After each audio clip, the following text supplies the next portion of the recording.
Hello everyone, हाय। कैसे हैं आप सभी लोग? आशा करती हूँ आप सभी लोग स्वस्थ होंगे, मस्त होंगे, बढ़िया होंगे।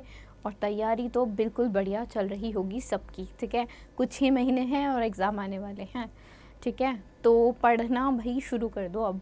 मतलब ऐसे मत करना कि करंट अफेयर पढ़ने की आदत ही ना हो, जीए पढ़ने की आदत ही ना हो, और प्री क्लियर होने के बाद ये हो कि अब मेंस कैसे करें। अभी पीछे जितने भी सक्सेस स्टोरी इंटरव्यूज़ गए हैं उसको एक बार देखो। हर इंटरव्यू में बच्चों ने यही बोला है कि जीए जो है वो स्कोर करना जो है वो डिफ़िकल्ट होता है। क्यों होता है डिफ़िकल्ट? क्योंकि टाइम रहते हम लोग पढ़ते नहीं हैं, तो जब बाद में इतना सारा एक साथ पढ़ना पड़ता है, ठीक है।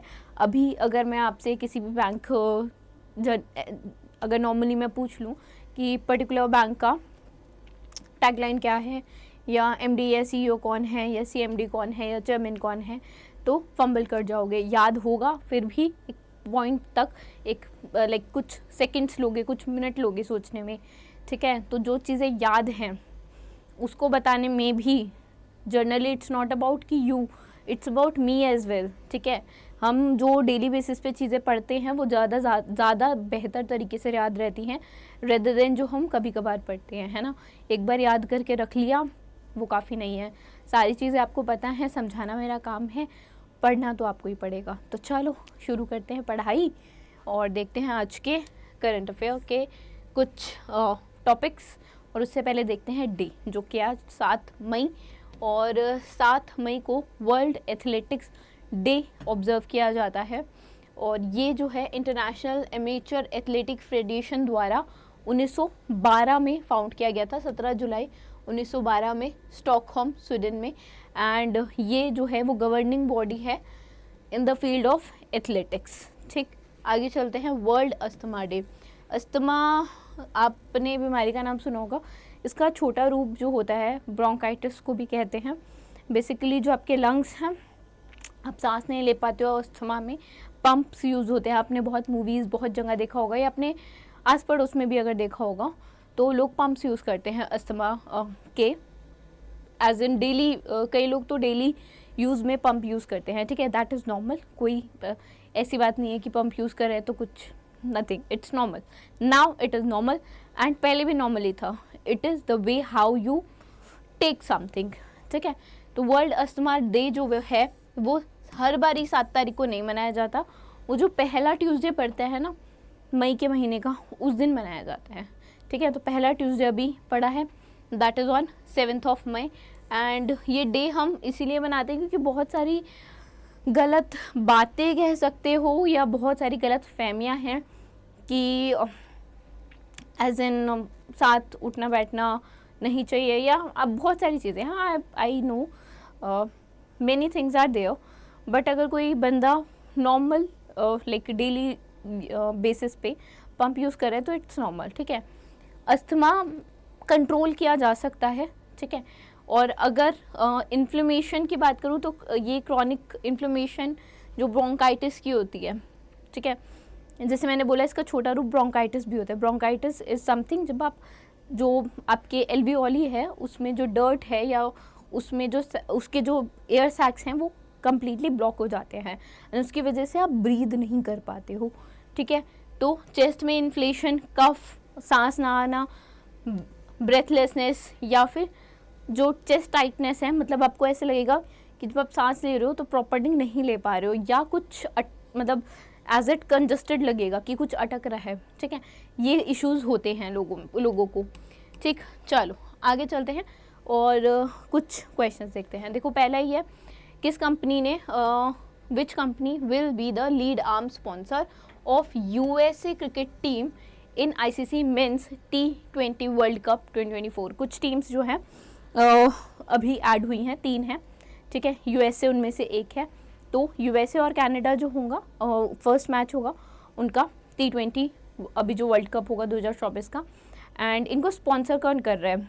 यूएसए क्रिकेट टीम को स्पॉन्सर कौन कर रहा है? अमूल कर रहा है, ठीक है। यही क्वेश्चन था कि स्पॉन्सर कौन कर रहा है। और अमूल का जो हेडक्वार्टर है वो कहाँ पे है? वो आनंद गुजरात में है, ठीक है। अमूल का जो हेडक्वार्टर है वो आनंद गुजरात में है, ठीक है। अच्छा, अब चेयरमैन कौन है इनके, शमल भाई बी पटेल, ठीक है, शमल भाई बी पटेल जो हैं इनके अमूल के चेयरमैन हैं, ठीक है, CHAIRMAN, राइट। अब स्पॉन्सर अमूल कर रहा है, और इंडियन टीम को देखो, अभी इंडियन टीम का किट स्पॉन्सर एडिडास आया था, लाइक वैसे तो ड्रीम 11 कर ही रही है, ठीक है। बाकी अगर टूर्नामेंट की बात की जाए, जैसे मैंने बोला था ओपनिंग मैच जो होगा वो USA और कनाडा के बीच में होगा दलास में, ठीक है, एंड ये डेब्यू होगा ऑब्वियसली दोनों का। आगे चलते हैं। Who has been appointed as the secretary of national jute board in May. जो नेशनल जूट है, जूट के बैग्स आजकल तो बहुत कॉमन हो चुके हैं, ठीक है, तो नेशनल जूट बोर्ड के सेक्रेटरी के तौर पे शशि भूषण सिंह जी जो हैं वो अपॉइंट हुए हैं, ठीक है। सेंट्रल गवर्नमेंट ने अप्रूवल दी है, अप्रूव की है अपॉइंटमेंट शशि भूषण सिंह की as the secretary of national jute board Kolkata under the ministry of textile, ठीक है। मिनिस्ट्री पूछने तो पता होना चाहिए। 5 साल के लिए बेसिकली ही हैज़ बीन अपॉइंटेड। आगे जैसे भी जो होगा, लेट्स से टेन्योर बढ़ाना है, जो भी करना है, दैट इज़ द फर्दर आगे की थिंग है। Indian railway traffic service that is IRTS 2010 batch से ये है। एंड नेशनल जूट बोर्ड की बात करें, मिनिस्ट्री ऑफ टेक्सटाइल के अंदर है। 2009 में 12 फरवरी 2009 में ये जो है इनैक्ट हुआ था, ठीक है, एंड पार्लियामेंट ने इनैक्ट किया था। And this board is basically engage in research, human resource development programme, and it will also explore new and innovation use of jute. ऐसा तरीके जिससे मतलब न्यू और इनोवेटिव तरीके कि जूट का कैसे कैसे किस किस तरह से इस्तेमाल किया जा सकता है, ठीक है। आगे चलते हैं, नेक्स्ट देखते हैं। नेक्स्ट क्वेश्चन है Indian wildlife biologist Purnima Devi Barman, ठीक है, has been conferred with the Whitley Gold Award 2024। ये ग्रीन ऑस्कर आप इसको कह सकते हैं, ठीक है, ग्रीन ऑस्कर कह सकते हैं इस अवार्ड को। ये 2007 में ये शुरू हुआ था देना, और अर्चना बोरदोले, ठीक है, अर्चना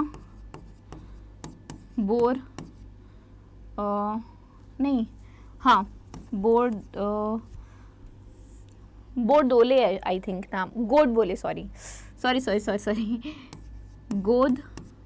गोडबोले एंड बर्ड नॉर्मन, इन दोनों को पहला जो है वो विटले गोल्ड अवार्ड जो है वो दिया गया 2007 में। पहला शुरुआत 2007 में ही पहला अवार्ड जो है विटले गोल्ड अवार्ड इन दोनों को दिया, ठीक है। एंड 2017 में ये नहीं है कि पहली बार मिला है पूर्णिमा देवी बर्मन जी को, इससे पहले 2017 में भी ये अवार्ड पा चुकी हैं। ये किस स्टेट से बिलोंग करती हैं, तो आंसर है ये बिलोंग करती हैं असम से, ठीक है।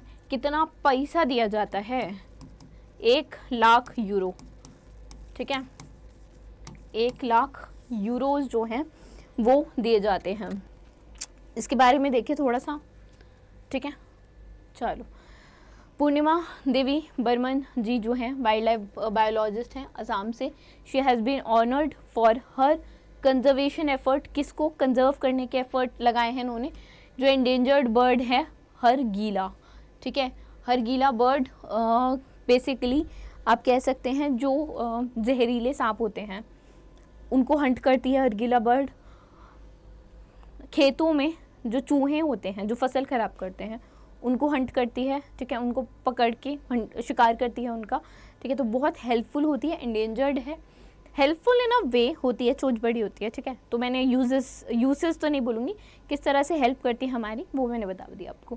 बाकी फर्स्ट टाइम जैसे अभी मैंने बोला 2017 में इन्हें सम्मानित किया गया था, अब दोबारा 2024 में सम्मानित किया गया है। बर्ड के जो विंग स्पैन है 2.4 मीटर्स के हैं, हाइट 1.2 मीटर्स की है, नेस्ट बनाती है and it could be 1 metre wide, 1 metre चौड़ा नेस्ट बनाती है, ठीक है। एंड जो ये अवार्ड है वो किस रीजन में दिया जाता है, ये इंपॉर्टेंट क्वेश्चन है, ठीक है। 7 लोगों को इस बार मिला है और ये दिया जाता है ग्लोबल साउथ रीजन में, ठीक है। ग्लोबल साउथ रीजन में कौन सी कंट्रीज, कौन से कॉन्टिनेंट, कौन सी पर्टिकुलर जो लिस्ट है वो क्या है। देखो ग्लोबल साउथ रीजन में दिया जाता है, ग्लोबल साउथ में कौन आता है, अफ्रीका, लैटिन अमेरिका, ठीक है, देन कैम्ब्रियन, एशिया में एक्सक्लूड कर दो Israel, Japan, south Korea and Oceania without Australia and New Zealand, also including UNCTAD, ठीक है। तो ये पता होना चाहिए कि ग्लोबल साउथ में कौन कौन है इंक्लूडेड। अब किसको मिला है वो पूरी लिस्ट इस प्रकार से आपके पास है, एंड इनका काम भी, किस देश से बिलोंग करते हैं वो भी, और इंडिया से पूर्णिमा बर्मन को मिला है ये भी, ठीक है। ये आपको देखना है अब, ठीक है, इसको याद करना, राइट। आगे चलते हैं, नेक्स्ट देखते हैं। कुछ नाम दिए गए हैं, क्वेश्चन पढ़ते हैं। How many of the above are have been represented, एक मिनट, how many of the above have represented India at United Nations localizing the Sustainable Development Goals, Women in Local Governance in India Lead the Way event, जो कि organise हुआ UNFPA के द्वारा मई 2024 में, ठीक है। तो इनमें से कौन इंडिया को रिप्रेजेंट करता है, देखो नीरू यादव करती हैं, कुनुकू हेमा कुमारी जी करती हैं, सुप्रिया दास दत्ता भी करती हैं, माया शर्मा इन्होंने नहीं किया है। 3 जो है वो करेक्ट आंसर हो जाएगा। UNFPA का हेडक्वार्टर कहाँ है, इनका हेडक्वार्टर है न्यूयॉर्क USA में, ठीक है, हेडक्वार्टर न्यूयॉर्क USA में। अच्छा, इनके सेक्रेटरी कौन है, सेक्रेटरी नहीं है, इनके एग्जीक्यूटिव डायरेक्टर हैं, एग्जीक्यूटिव डायरेक्टर हैं नतालिया, ठीक है, नतालिया कॉरमैन एग्जीक्यूटिव डायरेक्टर हैं, ठीक, एग्जीक्यूटिव डायरेक्टर। आगे इसके बारे में देखें, बात करें, ठीक, चलो बात करते हैं। India's permanent mission to United Nation in collaboration with ministry of Panchayati Raj and United Nation population fund ने होस्ट किया है एक इवेंट जिसका नाम अभी हमने देखा, localising the sustainable development goal, women in local governance in India lead the way. ये था 57th सेशन इस कमीशन का, पॉपुलेशन एंड डेवलपमेंट पे। यूनाइटेड नेशन हेडक्वार्टर जो भी मैंने बताया न्यूयॉर्क में है, USA में है। इवेंट में इलेक्टेड जो महिलाएं रिप्रेजेंटेटिव हैं इंडिया से, उन्होंने बेसिकली इवेंट में भूमिका निभाई एंड इम्पैक्ट जो लोकल गवर्नमेंट का है या लोकल डेवलपमेंट का है सस्टेनेबल डेवलपमेंट गोल के तहत उसको साझा किया। सुप्रिया दास दत्ता जो हैं त्रिपुरा से हैं, एंड कुनुकू हेमा कुमारी जी आंध्र प्रदेश से सरपंच हैं, ठीक है। एंड आगे देखते हैं, नीरू यादव जी भी सरपंच हैं राजस्थान से। Event also highlights the India's commitment to gender equality and women led development. Currently 1.4 million women in India serve as the elected member of Panchayati Raj, जो कि पूरा टोटल अगर कंट्रीब्यूशन देखा जाए तो 46% का है of the total elected members, ठीक है। तो परसेंटेज काफ़ी बढ़िया है, काफ़ी बेहतर है अभी के हिसाब से, और बेहतर होने की उम्मीद तो हमेशा रहती है, ठीक है। आगे चलते हैं। OECD organisation for economic cooperation and development की लेटेस्ट रिपोर्ट आई है, एंड इसकी रिपोर्ट जो होती है इकोनॉमिक आउटलुक के नाम से होती है। उसमें जो रेट है, इकोनॉमिक ग्रोथ रेट है, पहले 6.2 फोरकास्ट किया गया था पहले अर्लियर, अभी 6.6 फोरकास्ट किया गया है। अभी का जो एस्टिमेट है वो बदल दिया गया है, 6.6 बोला गया। रिपोर्ट के अनुसार जो इंडियन इकोनॉमी है वो और बेहतर तेज़ी से और बेहतर तरीके से ग्रो करने की उसकी संभावना है due to increase in public investment and improved in business confidence. And report also state की जो इंक्रीजिंग गवर्नमेंट इन्वेस्टमेंट है वो भी बूस्ट प्रोवाइड करेगी इंडियन इकोनॉमी में, कैपिटल फॉर्मेशन में, कंट्री में, ठीक है। एक मिनट, OECD का जो हेडक्वार्टर है वो पेरिस फ्रांस में है, उसको लिख लेना, ठीक है, यहीं लिख देते हैं। OECD, सॉरी मैंने OECD आई थिंक 2 बार बोल दिया। OECD का जो हेडक्वार्टर है वो पेरिस फ्रांस में है और सेक्रेटरी है मैथ्यूस कॉर्मेन, ठीक है। कैन वेट अ मिनट, ये कर्नम है, ठीक है। आई थिंक इट्स कैमन, एक मिनट रुको यार, लेट मी चेक। कैनम, ये करेक्ट नाम है, ठीक है।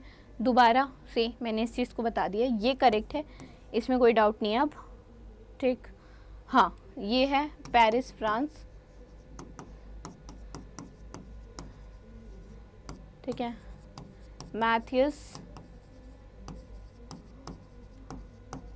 ये हो गया आपका हेडक्वार्टर, ये हो गया आपके सेक्रेटरी जनरल, ठीक है। दो चीज़ें OECD। आगे चलें। मई में CAG controller and auditor general of India Girish Chandra Murmu ji ने MOU साइन किया, किसके साथ? तोयम राया जो ऑडिटर जनरल है, किसके? ताकि जो कॉपरेशन है दो कंट्रीज़ के बीच में वो और बेहतर हो जाए। तो आंसर है नेपाल के तोयम राया जो है नेपाल के ऑडिटर जनरल है। एंड इस MOU ने दोनों देश के बीच में जो कॉपरेशन है, कोलैबोरेशन है, उसको मजबूत किया है। And this enhances the collaboration between दो supreme audits institute, that is RCAG and their CAG, and it will also help in exchange of expertise in the field of auditing. Auditing की field में जो उनकी expertise है वो हमें पता चलेगी, हमारी उन्हें, ठीक है। It will help in both way. MOU will establish the platform between two countries for developing and strengthening professional capacity and knowledge base जो है वो बढ़ेगा, ठीक है। दो लोग मिलके बात करते हो यार तो क्या होता है, जो चीज़ मुझे नहीं पता होगी वो आपको पता होगी, जो आपको नहीं पता होगी मुझे पता होगी।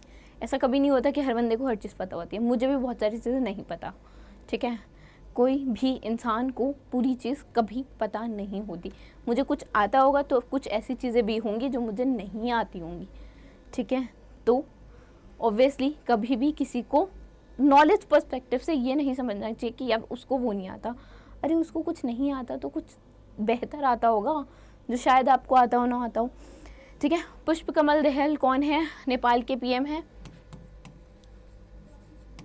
एक मिनट,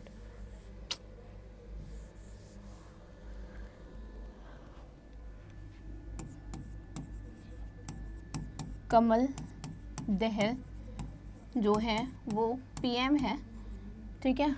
काठमांडू कैपिटल है और नेपाली रुपीज़ जो है वो करेंसी है, ठीक है। चलो आगे चलते हैं, नेक्स्ट देखते हैं। जापानीज़ टीम ने जीता है men's AFC Asian football confederation, ठीक है, अंडर-23 एशियन कप, जिस और ये टाइटल जो उन्होंने जीता है वो उज़्बेकिस्तान को हरा के जीता है, ठीक है। जापानीज़ टीम ने जीता है उज़्बेकिस्तान को हरा के, दूसरी बार जीता है।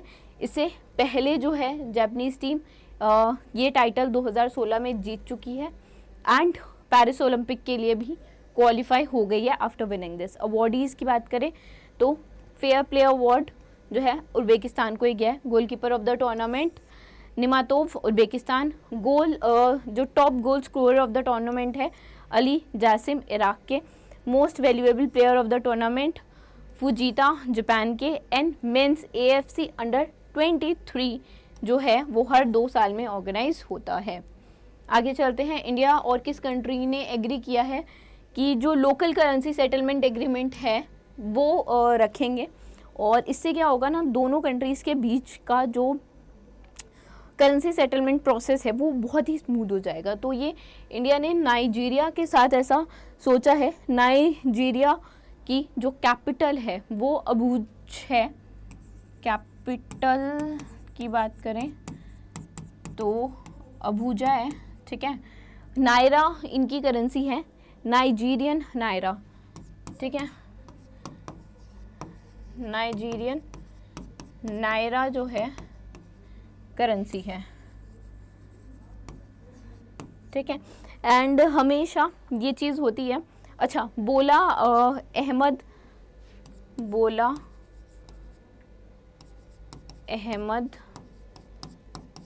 तिमुबू करके है इनका नाम, ठीक है। तिनुबू जो हैं वो कौन है, प्रेसिडेंट हैं नाइजीरिया की, ठीक है। अब बात करते हैं ये जो सेटलमेंट प्रोसेस है इसकी, ये तीनों चीज़ें तो हमने लिख ली है ना। अब सेटलमेंट प्रोसेस की बात करते हैं। तो ये जो सेटलमेंट प्रोसेस है वो दोनों करेंसीज़ को इक्वली जो है वो एक तरह से आप कह सकते हैं हीट प्रोवाइड करता है, ठीक है। It pays heed to both the currencies and under the local currency settlement जो ट्रेड है वो सेटल होगा इंडिया की लोकल करेंसी रुपी के हिसाब से and Nigerian local currency Nigerian naira के हिसाब से। डॉलर कन्वर्जन जो है वो इसके तहत नहीं होगा, ठीक है।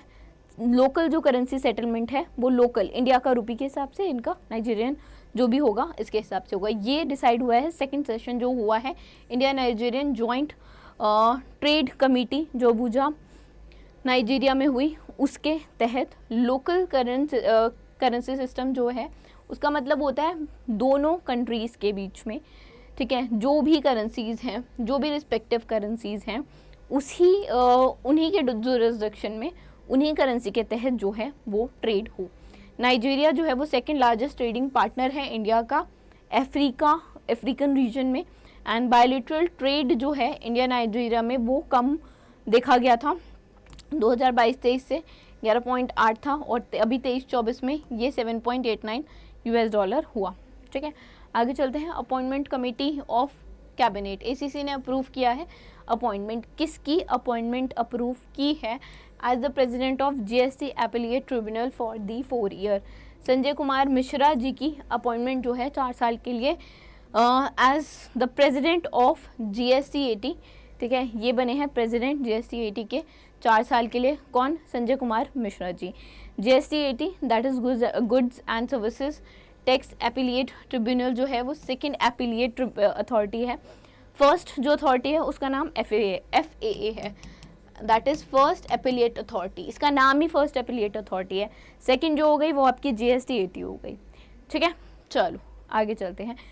वर्ल्ड प्रेस फ्रीडम इंडेक्स के कंटेक्स्ट में कौन सी स्टेटमेंट जो है वो ट्रू है ये बताना है। डेनमार्क ने टॉप किया है, ये बात जो है वो बिल्कुल गलत है। डेनमार्क ने टॉप नहीं किया, नॉर्वे ने टॉप किया है, ठीक है, नॉर्वे ने टॉप किया है, डेनमार्क ने नहीं किया। इंडिया ने सिक्योर किया 159 पोजीशन, बिल्कुल ठीक है। और जो इंडिया का स्कोर है वो भी कम हुआ है, 36 से 31 हुआ है। इटरिया जो है वो बॉटम पे है, ये बात भी ठीक है। सेकंड थर्ड एंड फोर्थ सही है, सेकंड थर्ड एंड फोर्थ सही है, ठीक है। सेकंड जो है वो उसका आंसर है। एंड नॉर्वे ने टॉप किया 91.89% के हिसाब से 180 कंट्रीज़ को रैंक किया गया है।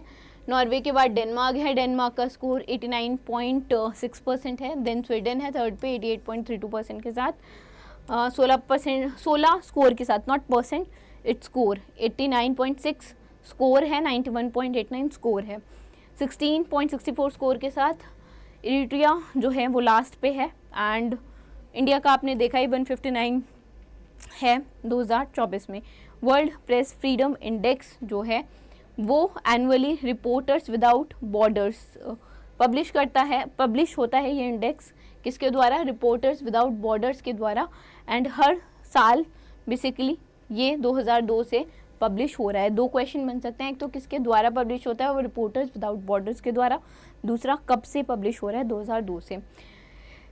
It provides a snapshot of the media, कि मीडिया जो है उसमें कितना फ्रीडम, ठीक है, कितना बोलने की आज़ादी, बाकी जो सिचुएशन बेस्ड इवैल्यूएशन है of independence of media, quality of legislative framework, safety of journalism, इन सब पे ये जो है वो फोकस करता है। उसके पॉइंट्स वही हैं, 5 कैटेगरीज को कवर करता है।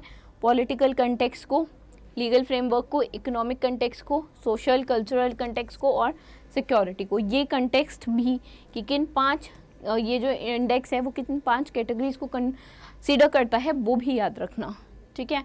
आगे चलते हैं। विच ऑर्गेनाइजेशन है secured $400 million in finance from consortium of 5 international banks for its under construction solar project of 750 megawatt in Gujarat in Rajasthan. Adani Green Energies is the correct answer.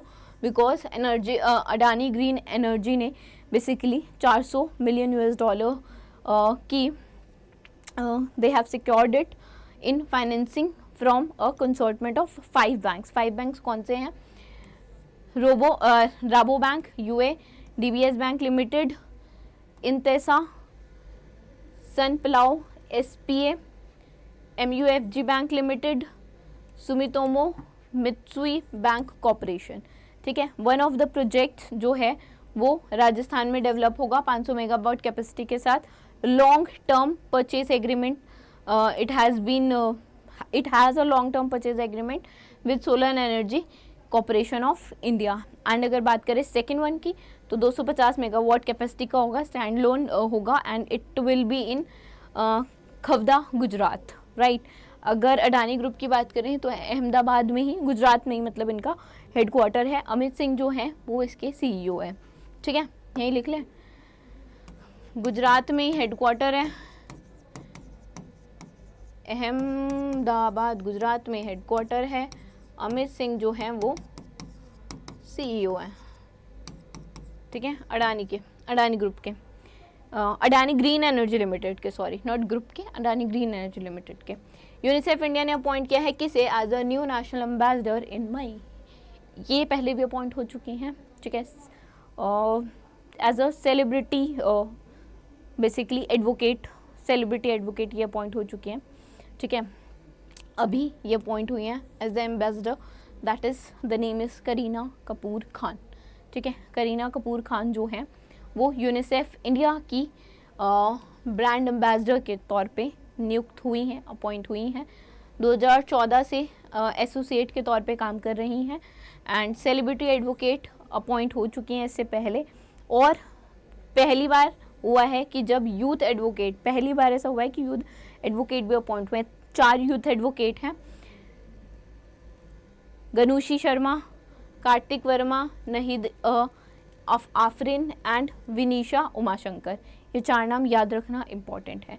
UNICEF India ने appoint किया है पहला youth advocate, first है तो याद रखना. जो present uniform India representative है कैथिया मैकैफे हैं. ठीक है, ये चीज़ भी याद रखना. So this was it from today's session. I hope you guys would have liked it. पसंद आया तो लाइक कर देना और चैनल को सब्सक्राइब भी कर लेना ताकि आगे की जो अपडेट्स हैं वो भी टाइमली मिलते रहें. तो हम भी कल मिलेंगे. ठीक है, बाय बाय.